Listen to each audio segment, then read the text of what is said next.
Picasso painted a monstrous bull with eyes so wide, people whispered that it wasn't just an animal. It was the face of brutality itself. But here's what almost nobody knows. This creature's gaze was inspired by the expression Picasso himself wore after receiving news of a real-life massacre. News that would haunt him for the rest of his days. Why did he immortalize that terror in monochrome, draining every drop of color from what should have been a mural bursting with rage? The answer isn't just about style. It's about secrets hidden in the black and white shadows, a code within the painting that reveals the true horror of Guernica. That bull's face, cracked and glaring, is no accident.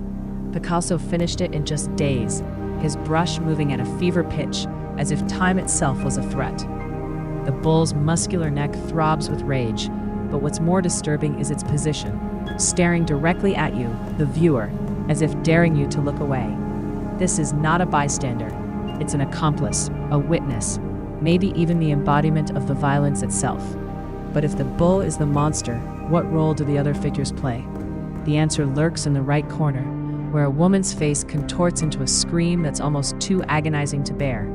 Her mouth is wide, her arms reach skyward, fingers splayed as if clawing at invisible air. This is the so-called Wailing Woman. Her body twists and fractures, every line a tremor of pain. Her eyes, hollow, unblinking, seem to follow you, pleading across time. Historians have linked her to the Virgin Mary, but Picasso rips away any sense of sanctity. Here there is no comfort, only public, explosive grief. The sharp, angular lines that fracture her face split not just skin, but sanity itself. And then, there it is, her face illuminated by a white-hot glare, the painting's only clear light. But what is this light? Is it salvation, or the cold exposure of trauma? The answer lies not in her face, but in the chaos her scream unleashes across the canvas. At the epicenter of that chaos, a horse mouth torn open in a scream that no ear will ever truly hear. The animal's body is pierced, contorted, dissected by jagged black lines. It's the heart of Guernica's agony, a living emblem of innocence sacrificed. Some say the horse is Spain itself, trampled and gutted by civil war. Others see a broader symbol, the universal victim, powerless and doomed. Above its head, a sharp, unnatural light, a glaring eye encasing a bulb, casts down a spotlight that's almost surgical. Was Picasso exposing suffering or dissecting it? The horse's eye rolls in terror, reflecting not just pain, but the knowledge of pain. What did Picasso want us to see in that unblinking electric stare? The answer is both technological and primeval. The eye is fused with a light bulb, a modern symbol of progress, now twisted into a witness to horror. Electricity was the future, a promise of safety and vision, but Picasso twists it into something menacing, a bomb's flash or a voyeur's lamp. The eye hovers above the carnage, cold, almost clinical. It is not the eye of God, but of man, watching, recording, and perhaps judging. There is no warmth here, only exposure. But who is truly being watched, the victims or us, the viewers? And what does it mean that the light shines brightest on the most broken bodies? Shift your gaze to the far left. There, a mother collapses, clutching her lifeless child. Her face is nothing but anguish, mouth open in a silent scream that never ends. Picasso breaks her body into geometric shards, as if even the idea of motherhood has been shattered. This is no Madonna, no sacred pietà, just a raw, human cry of loss. The dead child dangles, limp and impossibly small, a detail so stark it almost hurts to look at. Picasso painted this while bombs fell on Spain, but the grief is unmoored from any one place or moment. Her abstraction makes the pain universal. But why did he choose to fracture her so completely? What does this shattering say about hope itself? Below all this, at the bottom of the painting, lies the fallen warrior.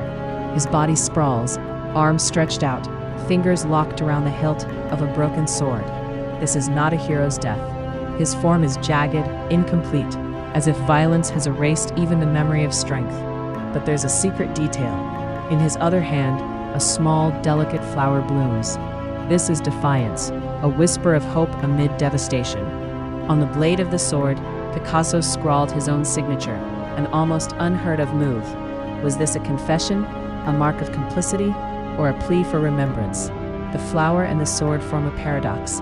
the persistence of life next to the certainty of ruin. But what does the broken sword truly mean? Futility, or the beginning of something else? Against the gloom, a lone figure leans in from the right, a woman holding an oil lamp. Her light is different from the electric glare above. It's frail, human, almost trembling in the darkness. Picasso based this figure on Dora Maar, his muse, whose photography captured the real faces of war. Her lamp is no beacon.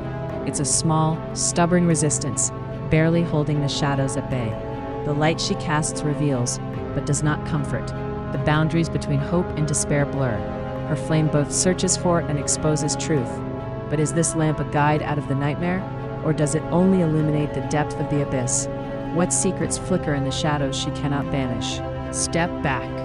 Guernica is not just a painting, but a shattering cry, a composition of mangled limbs, twisted faces, dismembered bodies. The canvas is colossal, over 11 feet tall, 25 feet wide. It envelops you, forcing confrontation. There are no heroes, no victors, only chaos and pain, fragmented by Picasso's Cubist vision. When it debuted at the 1937 Paris World's Fair, visitors fell silent, unsettled by what they saw. For the first time, a painting became a weapon, a direct attack on fascism, a warning to the world. But its true power is not in its history, but in its message. War strips away everything, even our sense of self. So what does Guernica ultimately reveal about the darkness within us? And can we ever escape it? Here is the answer to the riddle of Guernica's palette. Its monochrome terror. Picasso stripped away color to make the scene universal, timeless, and as unrelenting as a newsreel. Black, white, and gray render the horror unavoidable, like a world where all hope has been bled away. In the flicker of the electric bulb, in the trembling oil lamp, in the silent screams and broken swords, Picasso locks us in with the victims, not as witnesses, but as participants in the cycle of violence. And one final detail. When Guernica was exhibited under Nazi occupation, a German officer reportedly asked Picasso, "Did you do this?" Picasso's answer, "No, you did." The painting's legacy is a mirror held to all of us, a question that can't be dodged, only faced. What do we see when we dare to look directly at suffering? Guernica's shadows linger long after the eyes turn away, whispering that the darkest truths are the ones we cannot unsee.